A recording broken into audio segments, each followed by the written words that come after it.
ساری ذہانت کس کام کی جب میرے لیے تمہارے پاس چند الفاظ بھی نہیں؟ سنان کا چہرہ بولنے لگا تھا، اس سے پہلے کہ زبان بھی کہتی۔ شجرا جھٹکا سا کھا کر پلٹی اور گرفت اتنی پرجوش اور اچانک تھی کہ وہ لڑکھڑا سا گیا۔ پہل شجرا کی جانب سے ہوئی تھی۔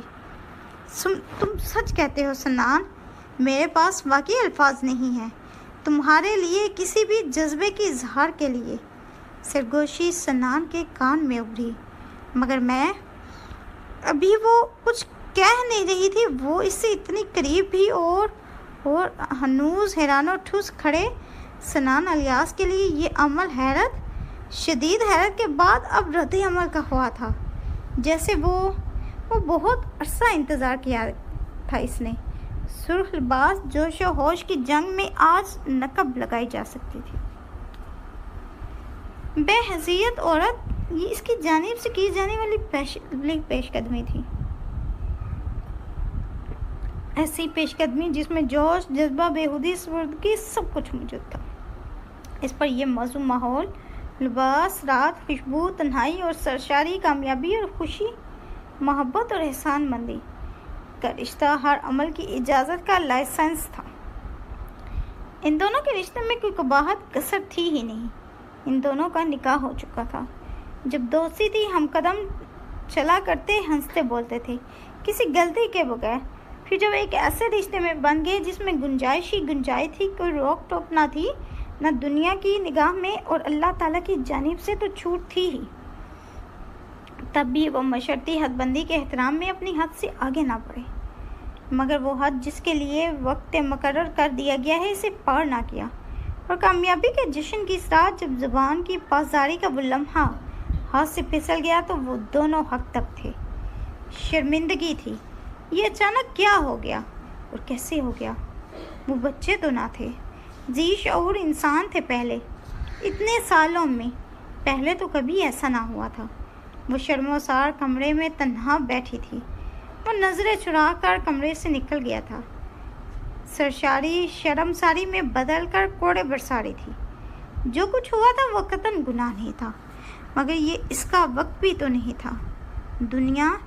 دنیا بے خبر تھی، مگر اب اپنے آپ سے نگاہیں ملانے کی ہمت نہ تھی۔ ایک دوسرے کو نظر بھر کے دیکھنا جو شعر لانے کے مترادف تھا۔ قیامت کا پل۔ واپسی کے سفر میں وہ بار بار اپنا لباس درست کر رہی تھی، کبھی شانوں پر دوپٹہ پھیلاتی، کبھی ماتھے پر کھینچتی، کبھی آستین کو کھینچ کر انگلیاں تک چھپانے کی صحیح کرتی۔ وہ کار میں دروازے سے چپک کر درمیان سے حتی الامکان فاصلہ رکھ کر بیٹھتی تھی اور مزید چپکتی تھی۔ پھر اسے پتہ ہی نہ چلا کہ کب آنکھیں برسنے لگیں۔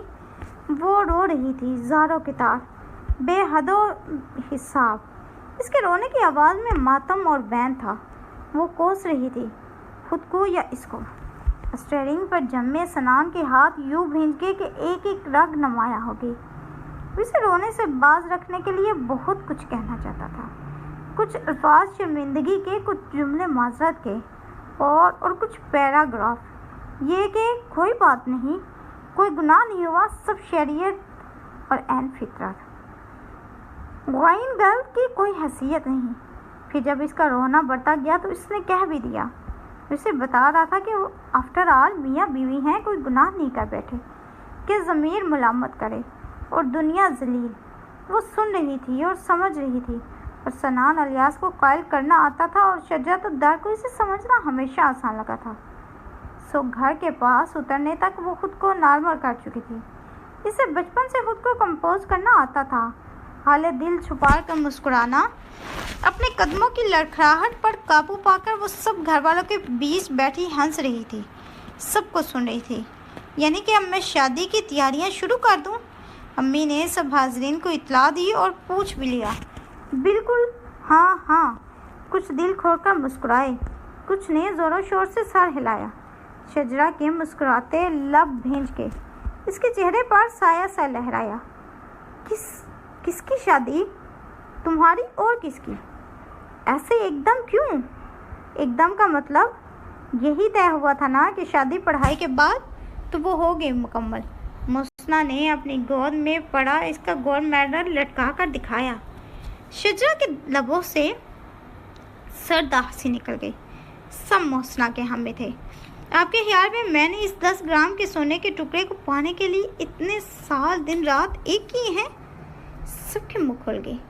یہ سونے کا ٹکڑا ہے؟ شجرا نے سب کے سوالیہ چہروں پر نگاہ دوڑائی۔ اصل امتحان تو اب شروع ہوگا۔ سارے سال کی محنت پر پانی پھر جائے گا۔ اگر خدا نہ خواستہ آگے ایک پال کو بھی ناکام ہوئی تو، یعنی اب آگے اور بھی پڑھنا ہے۔ مگر کیا؟ اب کون سا امتحان باقی ہے؟ الگ الگ سوال اور عجلت سے پوچھے گئے۔ مقابلے کا امتحان امی، مجھے مقابلے کا امتحان دینا ہے۔ سب کے منہ کھلے رہ گئے۔ یہ کون سے امتحان کا نام تھا؟ وہ بے چین تھی، کسی کروٹ سکون نہ تھا۔ اس کی روح بے قرار تھی، ہامتی تھی، کامتی تھی، وہ شرمسار تھی، کبھی غصہ ہو جاتی، اپنی کیفیت سمجھنے سے قاصر تھی، سارا الزام سنان پر نہیں رکھ سکتی تھی۔ وہ اکیلا تو شریک کار نہیں تھا۔ تالی کبھی ایک ہاتھ سے بجتی ہے۔ دونوں سالوں سے ساتھ تھے اور رشتے کو بندھے بھی عرصہ گزرا۔ پھر آج یہ کیا ہو گیا تھا؟ اس کے رونے پر وہ تسلیاں دے رہا تھا اور صحیح دے رہا تھا۔ کوئی گناہ تو نہیں ہو گیا تھا؟ ہاں، واقعی گناہ تو نہیں ہو گیا تھا۔ وہ اس پہر اب خود کو دوبارہ سے دلاسے دے رہی تھی۔ نیند سنان الیاس کی آنکھوں سے بھی بھاگ گئی تھی۔ کچھ غلط تو نہیں ہوا تھا، مگر غلطی بہرحال ہوئی تھی۔ اس وقت اسے احساس تھا، اور اب رات کے اس تنہا خاموش پہر میں اور زیادہ شرمندگی شجرا سے اور خود سے بھی۔ اسے اپنا ذہن اس وقت اب تک ایک ٹھٹری سی کیفیت میں گم لگا تھا، باوجود اس کے کہ اس نے شعوری کوشش سے ذہن کو حاضر رکھتے ہوئے شجرا کو تسلی دی تھی، بے فکری کی تلقین کی تھی۔ کچھ نہیں ہوتا کا درس بھی دیا تھا، مگر اس وقت خود کو آئینے میں گھورتے ہوئے وہ ٹھنڈی سانس بھر رہا تھا۔ مجھ کو خود اپنے آپ سے شرمندگی ہوئی۔ وہ اس طرح کہ تجھ پر بھروسہ بلا کا تھا۔